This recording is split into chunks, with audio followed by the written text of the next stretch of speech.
Ooh, really good question. Whose bag is tougher, Kyrie Irving or Steph Curry?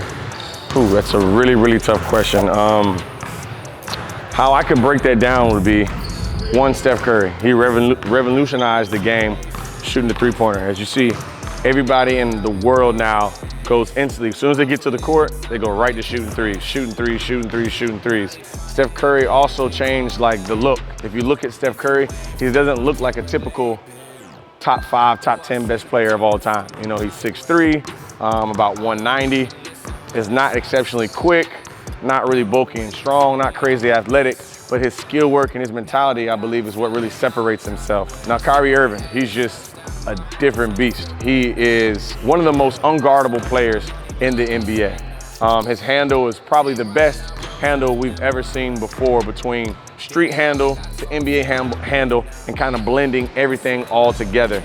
Also, Kyrie has a mid-post game. Also, Kyrie's finesse game, being able to finish at the rim, is once again top 2, top 3. Not percentage-wise, but being able to do this, being able to do that. Kyrie checks every single box when it comes to that finishing. So the question, whose bag is tougher between Steph Curry and Kyrie? It's hard to answer. It's a real hard to answer question. I want to know what you guys think. Whose bag is tougher between Kyrie and Steph Curry? I've been waiting. I put in the time, now they can't say shit. So with Kyrie's bag, something that Kyrie has over Steph Curry, in my opinion, is, one, when he's attacking, he's also able to play from the mid-post and has a different variety of moves being able to finish. You remember about 3 to 4 years ago when actually Kyrie had Curry on an island, kind of went behind the back and did that little shimmy and came for the pull-up jump shot. So that's an area I believe Kyrie has over Steph Curry for sure, is when he handles the rock and gets to the mid-post, he's able to play from the hip, or also being able to play back to the basket, working on his left-hand hooks, his right-hand hooks, and definitely fading away from the basket.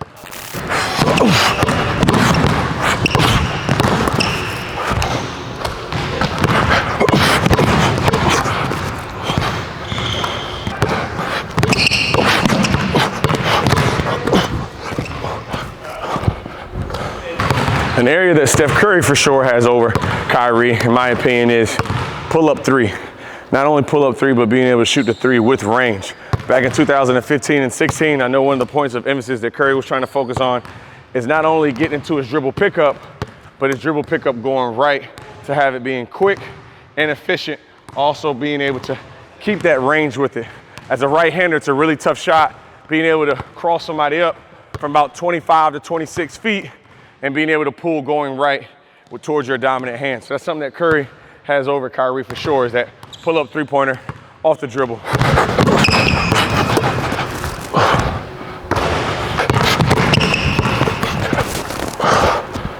There it is. So being able to finish is really tough, especially from 7 feet in. Kyrie, as you guys know, has that famous scoop that he's perfected. He's able to keep the ball not only away from defender, he's been able to also add range with it. So he can be right along here as he has that defender beat.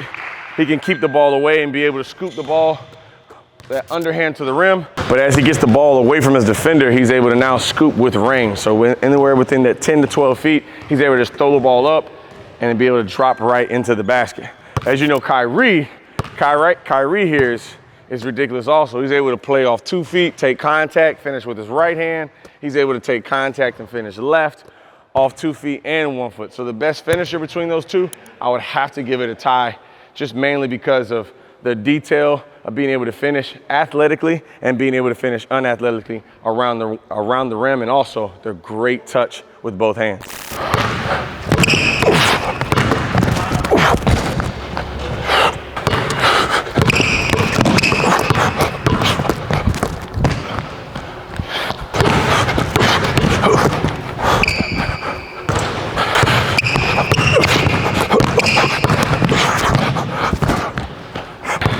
An area that Kyrie did have over Steph Curry was, I believe, just that mid-range game.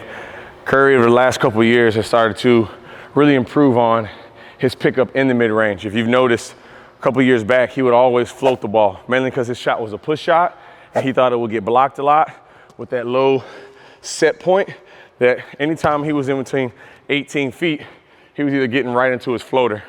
So, but now, Kyrie has really improved on his, Steph Curry has really improved on his mid-range game, being able to now accelerate the space, but being able to add step backs to it and side steps within that mid-range. So Kyrie and Steph Curry, that mid-range game, I'm gonna give a tie.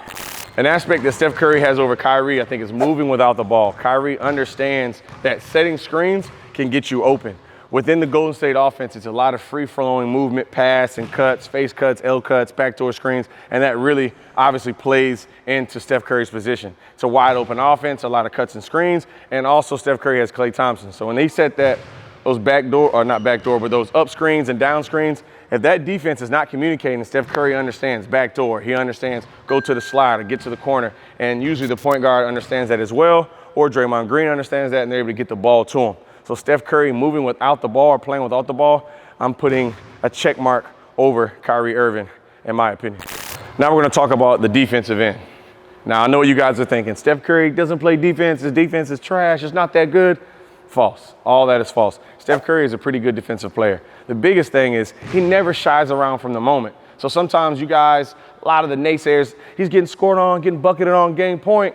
He might, but he accepts the challenge. He wants to guard the point guard. He wants to be in that ISO situation where if he gets a stop, it's on him. If he gets scored on, it's on him. And he knows he's gonna be in the gym the next day, maybe even that same night, working on his craft. A lot of the elite players, they really shy away at times, but Steph Curry is not one of those guys. That's why he's top 5, top 10 of all time, because he wants whatever challenge is in front of him, he's gonna take that challenge. So Steph Curry and Kyrie, they both are able to accept the challenge. They both are strong players. They're not weak. They understand base. They understand how to play defense in the mid post, off the ball and on the ball. I'm gonna give that a tie to Kyrie and Steph Curry. At the end of the day, whose bag is tougher? I want you guys to let me know in the comments. Let me know what you really think, whose bag is truly tougher between Kyrie Irving and Steph Curry. I'm talking about the handle god, and I'm talking about Steph Curry that can shoot that thing from half court. Remember, defenses change because of Steph Curry. Defensive assignments change because of Steph Curry. So when you're making that decision, whose bag is tougher between Kyrie and Steph Curry, think about what Steph Curry did. Also, Kyrie with his handle, just think, there's nothing he can't do when the ball is in his hands. Absolutely nothing he can't do. I've heard players say, hey, the first move is not that hard to guard. That's what makes him special. It might not be the first or the second, but Kyrie has a counter to a counter to a counter. Not only with his handle, but when he gets in the mid post, when he gets to finish, he has a counter in the air. He's able to counter with his feet and with his footwork. These guys are unguardable in the one-on-one scenarios. Let me know whose bag is tougher, Steph Curry, Kyrie Irving. You already know, man, let's get it.